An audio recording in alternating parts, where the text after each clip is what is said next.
Welcome to great home makers. இன்றைக்கி ஓணம் சீரீஸில் ஒரு நல்ல டேஸ்டியான காளான் ரெசிபி தான் பார்க்க போகிறோம்.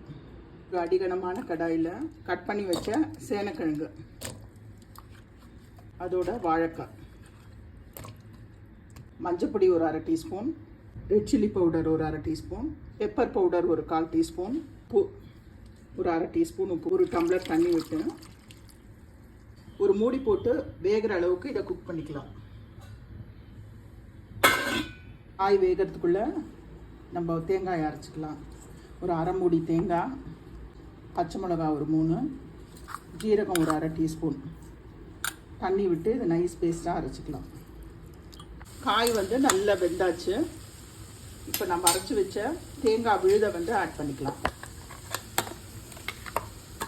தேங்காய் விழுதோடு சேர்ந்து இது நல்லா ஒரு 5 நிமிஷம் சேர்ந்து கொதிக்கட்டும். தேங்காய் போட்டு ஒரு 5 மினிட்ஸ் நல்லா குக் பண்ணியாச்சு. இதில் 1/4 டீஸ்பூன் வெந்தய பவுடர், 1/2 லிட்டர் நல்லா புளிச்ச தயிர் மிக்சியில் பல்ஸ் மோட்டில் கிரைண்ட் பண்ணி வச்சுருக்கேன். தயிரை இதில் ஆட் பண்ணிடலாம்.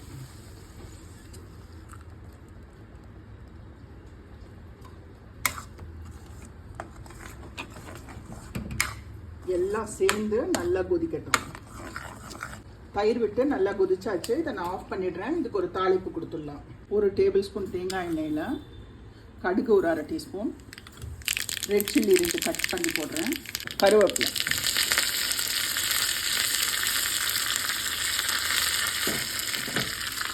தாளிப்பை காளானில் அப்படியே சேர்த்துடலாம். நம்மளோட டேஸ்டியான காளான் ரெசிபி ரெடி.